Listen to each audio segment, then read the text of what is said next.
Nagbabalik ang PTV Sports ngayon kasama natin live rito sa studio sina Paolo Orbeta at Listan Amparado ng Fire Chief Fire Extinguisher F. Cura Industry na nagkampiyon sa katatapos lang ng Sinag Liga Asia 40. Good morning! Good morning. And of course, congratulations! Oh, thank you very much. Repeat! Yes, three-peat. Napakatamis. Anong pakiramdam? Yan. My first question, ano yung pakiramdam na nakuha niyo yung inyong ikatlong titulo dito sa Sinag Liga Asia 40? Let's start with Paolo. Napakahirap nung proseso kung paano namin nakuha tong three-peat na to kasi maraming injuries, maraming in and out sa lineup.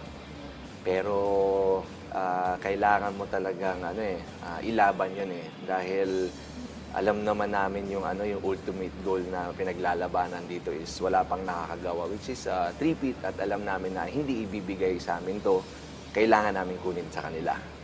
For Listan. Sobrang sweet and parang mas i-cherish mo kasi dahil ako nga yung bago rito sa team kasi 2 championships wala pa ako. Ito yung pang Grand Slam. Ayoko naman sabihin, pagpasok namin, ay wala, di ba? So sobrang saya kasi at least kahit paano nakatulong talaga kami. Mga bagong players dun sa team ng Fire Chief. And syempre, pag 40s ka na, kahit sobrang sakit sa katawan, biglang nawala eh. Gaano kahigpit naman yung competition this time around? And ano yung mga new challenges dahil nga gunning for a three-peat kayo? Actually, napakahigpit dahil well-coached sila. Alam nila yung lakas namin at yung weakness namin, yung kahinaan namin. Pero dito talaga na naig yung yung team chemistry more than dun sa puro talent lang. Tapos siyempre dito talaga namin naisip na yung team concept, ito yung mauna. As a team, hindi pwedeng nag-iisa ka lang. Now, 2 minutes, 58 seconds in the fourth quarter. Nakita ko na sobrang nagpapanik na lahat, high pressure. 3 lang ang punto sa lamang nyo against the Exile JVC. How did you remain composed under that very high pressure moment na para isara nyo itong panalo ng Fire Chiefs? Sa akin naman, na-visualize ko na tong success na to. So, sabi ko sa sarili ko talaga na amin to. But, alam ko din sa sarili ko, niyakap ko din yung posibilidad na may adversity. Kailangan natin yan. So, sabi ko, yung dalawang yun, i-visualize itong success at yakapin ang posibilidad ng adversity, walang malaking moment pagka nakuha mo itong dalawang to. Now, idagdag ko lang, no? Si Lista, napanood ko 17 seconds sa game na ipasok mo itong free throws mo, itong dalawang free throws mo. Ano yung focus mo during those moments na you have to seal the deal for the Fire Chiefs? Actually, in 2 minutes kasi nakita ko lamang pa kami ng 2 minutes. Nakakashoot pa si Pao. And then after that, tinawag ako nun eh. Papasok na dapat ako. Sabi ko, parang okay na, 2 minutes na eh. Kasi tuloy-tuloy na. Biglang nakashoot yung kalaban. Then after a while, sabi niya, tinawag ulit ako. Sabi ko, sige, swerte naman ako. Sige, pagpasok na lang, just in case, tutuloy-tuloy ko na, nandun na ako. Habang mainit, let's go for it. And then, yun, na-foul nga ako. And then sabi ko, katulad ng dati, championship mindset, wala ka namang choice eh, kasi pressure, nandiyan na yan eh. Just embrace it and be productive na lang. And then, sa free throw, lagi kasi ako merong dyan, may chant eh. Lagi ang chant ko dyan, wala akong pakialam sa lahat. And then, para sa iyo to, Lord. Ganun lang, wala akong pakialam, ganun lang. Kasi di ba ganun yung kapag yung nagpa-practice lang kayo, nagyayabangan kayo. So, niyayabangan ko lang sarili ko. Wala akong pakialam sa lahat, masasimot to. So, ayun, nagawa naman. Wow, gumana naman. Yeah, gumana naman. Throughout the season, mahaba-haba din yung season ninyo. Anong palagay nyo yung naging bentahe talaga ng Fire Chiefs? Ano yung advantage ninyo from the rest of the competition? For me, personally, it starts with our team owner na si Florence Cura. Yung support niya, lahat ng pangangailangan ng team as a leader, and also the coaches, also yung players. So, nandun yung leadership eh. So, talagang pag nandun yung kasama mo sa team is puro leader, mag-iiba din talaga. And medyo, sabi nga nila, malapit sa kusina, malapit sa goal natin pagka ganyan ang pagkakabuo ng team. Listen, ano yung thoughts mo doon sa advantage ng team? Siyempre, medyo mas bago ka dito sa setup na to. Ang una napansin ko nung pagka-join ko pala doon sa Team Fire Chief, sabi ko, okay, naintindihan ko na hindi talent lang ang binabayaran dito or yung parang para makasama ka lang sa isang team.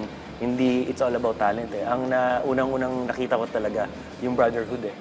Yung kung paano makisama yun isa't isa. Kasi syempre, pag sa different teams, you can see exactly kung sino yung star player, may mga ganyan, may mga level eh. Pero dito pagpasok mo, walang ganun eh. Ang mas importante, yung pakikisama sa isa't isa.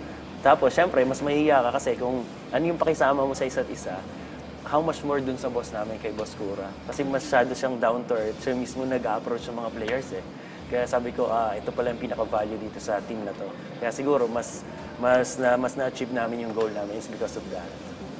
Gaano kahalaga yung ganitong mga venues where binibigyan ng mga opportunities ng basketball players edad 40 pataas na nakakapaglaro pa? At kitang-kita naman natin how well and how able talaga, nandyan pa yung skills, nandyan pa yung bilis ng mga basketball players like you guys, Paolo. Yes, maganda kasi number one, health is wealth.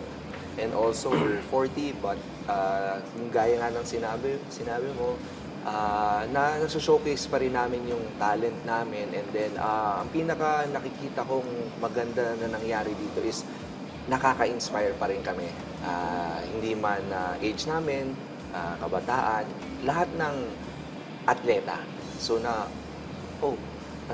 mag-focus tayo sa health natin. And then, nandyan din naman yung healthy competition also. Lista. For me, it's also a good thing. Aside from Paula's comment on that, aside from ang masasabi ko, it's a good thing din kasi nare-reminisce ng mga batches mo or yung mga long-time friends. Uy, si ano yan, ito yung naglaro sa ganito. Kasi most of the time, lahat ng mga 40s above, lahat yan mga naglaro din yan sa mga universities. Yan yung mga dating sinasabi na ng mga sikat-sikat ngayon. Siyempre, dahil nga 40s na, nagsasubside na yung mga games, hindi mo masyadong nakikita. Dahil nga ngayon, mainstream na, lahat ng mga games nakikita na, uy, yan nga pala yung classmate ko, yan yung mga teammate ko, kasama ko yan. And then, syempre, doon nagkakaroon pa rin ng connection and communication. Di nabubuhay yung mga friendship, yung mga memories, naging nostalgic feeling eh. So, kayong dalawa, basically, embodiment kayo ng ball-less life. Diba? Parang nilaro nyo from grade school, high school, university, to the pros. Palagay ninyo, kung titingnan nyo yung state of Philippine basketball ngayon, ano yung assessment ninyo of how things are dito sa larangan ng basketball sa Pilipinas? Sa akin, nandun tayo sa tamang direksyon. And yung competitiveness ng Pilipino and then yung grit ng mga Filipinos, nandyan yan eh. And papakita nila sa sports. So, ituloy-tuloy lang natin and then I know na makukuha din natin yung kung ano yung para sa atin. Ibibigay din sa atin yan. Pero kailangan yan talaga pagtrabahuhan ng lahat ng atleta. Basta?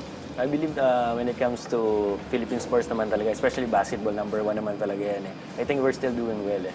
Kasi in terms of yung mga international mga leagues natin, nakapag-compete pa rin tayo, hindi naman tayo nawawala sa picture eh. There's always Philippines against something like this, about these other teams and countries. So, nandun tayo sa tamang track. And ang pinakamahalaga doon, hindi tayo nawawala. Definitely, basketball ngayon is very progressive. Lalong-lalo na mas nagkakaroon tayo ng madaming kategorya. On that note, maraming salamat, Paolo and Listan, for gracing our show this morning. Yes? Maraming salamat din for inviting us and celebrating the three-peat champion namin dito sa Fire Chief. Thank you so Thank you. much. Thank you. And of course, syempre, good luck sa mga susunod nilang mga laban.